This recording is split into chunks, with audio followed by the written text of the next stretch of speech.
بسم اللہ والصلاۃ والسلام علی رسول اللہ صلی اللہ علیہ وسلم۔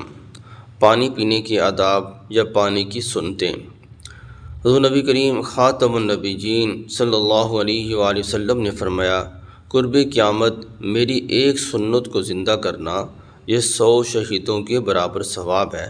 تو یہ فتنہ فساد اور قرب قیامت کا زمانہ ہے، تو جب بھی آپ پانی پئیں سنت اعمال کا اہتمام کریں۔ تو جب آپ پانی پینے لگیں سب سے پہلے پانی پیتے وقت بسم اللہ پڑھ لیں، اور بسم اللہ پڑھنے کے بعد گلاس کو دائیں ہاتھ میں لے کر آہستہ آہستہ آرام سے پانی پئیں۔ اور پانی کھڑے ہو کر پینا یا لیٹ کر پینا یہ ممنوع ہے، البتہ وضو کا بچا ہوا پانی یا آب زمزم یہ آپ کھڑے ہو کر پی سکتے ہیں۔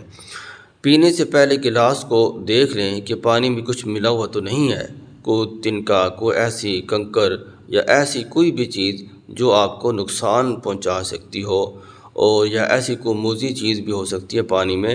جب برتن میں گلاس میں آپ پانی ڈالیں گے تو اس بڑے پانی کے برتن سے، گھڑے سے یا کولر سے کوئی ایسی چیز آ جائے جو آپ کے لیے نقصان دہ ہو، تو اس لیے پانی جب برتن میں ڈالیں، گلاس میں ڈالیں، تو پھر پانی کو دیکھ لیں کہ اس کے اندر کوئی ایسی چیز تو نہیں ہے جو ہمیں نقصان پہنچا سکے۔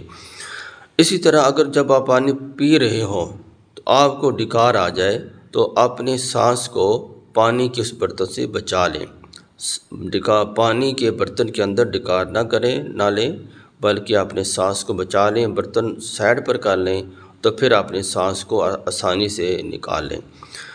اسی طرح ایک ساتھ پانی اگر آپ نے نہیں پیا، یعنی ایک سانس میں پانی پی سکتے ہیں، اگر نہیں آپ نے پیا تو 3 بار کر کے پئیں، 3 سانسوں میں پانی پئیں آرام سے، اور ہر سانس جب آپ پانی پئیں تو بسم اللہ پڑھیں، پھر ایک سانس نکالنے کے بعد الحمدللہ کہیں، پھر پانی پئیں بسم اللہ پڑھ کر، اور ایک سانس اور نکالیں، 2 ہو گئے، پھر الحمدللہ کہیں، تیسری دفعہ پھر بسم اللہ پڑھ کر پانی پئیں، اور آخر میں پھر الحمدللہ کہیں۔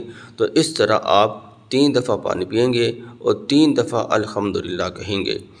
تو اللہ تعالیٰ نے بھی کلام پاک میں فرمایا کہ لئن شکرتم لازیدنکم، آپ میری نعمتوں کا جتنا بھی شکر ادا کرو گے تو میں آپ کی اس نعمت کو اور زیادہ کر دوں گا۔ تو اس لیے جب بھی اللہ کی کوئی نعمت استعمال کریں تو آخر میں الحمدللہ ضرور کہیں۔ دعا کہ اللہ تعالیٰ مجھے بھی اور آپ کو بھی سمجھ اور عمل کی توفیق عطا فرمائے۔